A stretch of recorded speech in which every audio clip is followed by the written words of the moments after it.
A live look at Capitol Hill, where the House got down to business last night with a new leader, Kevin McCarthy, to pass a rules package that will govern how the House operates for the next 2 years.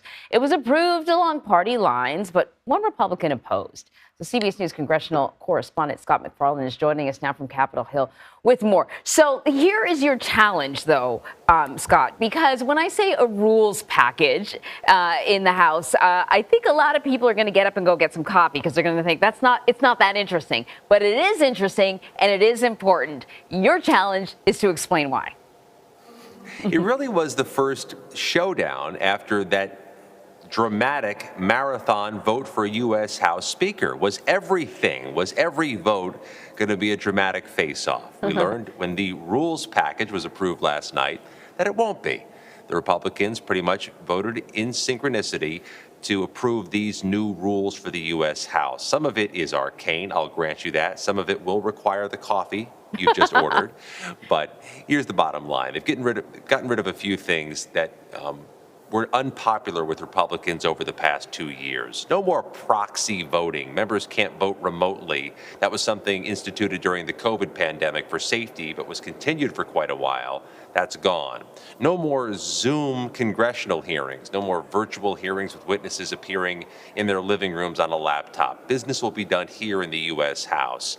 One popular provision among the Republicans in particular is a 72-hour rule, Anne-Marie. Legislation, before it goes to the floor of the U.S. House, must be in the hands of legislators 3 days in advance, 72 hours. The bottom line, Anne-Marie, inside the granular language of these rules are all kinds of little pockets of information that could make it easier for the U.S. House to cut the budget, to cut spending, potentially, critics say, on military issues, which has a bipartisan support in most congressional districts. We'll see where it goes from here, but the bottom line is no World War III politically over the rules last night.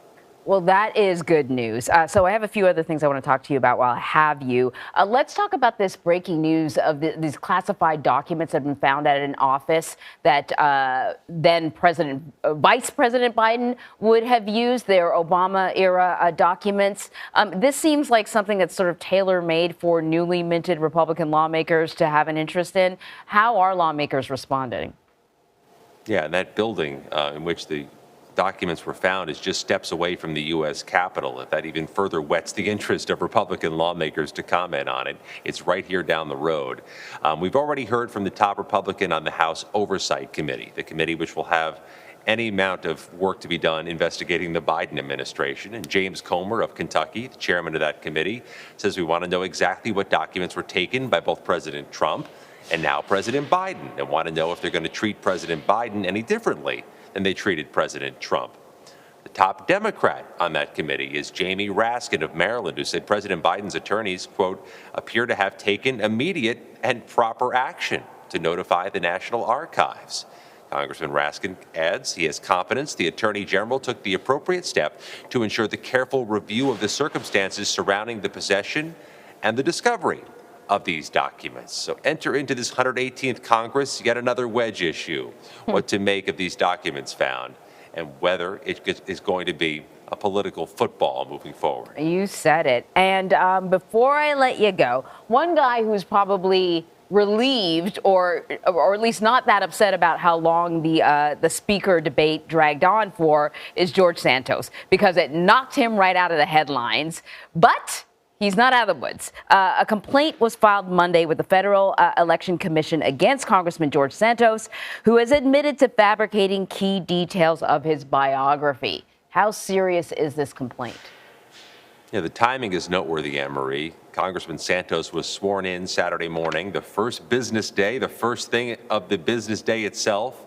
At 10 a.m. on Monday, the Federal Election Commission receives a complaint from a nonprofit campaign watchdog group here in Washington, alleging Congressman Santos failed to disclose some information they want to see, including how he came into the money to cut a $700,000 check to his own campaign in the 2022 cycle, since his most recent report said he only earned about $55,000 a year.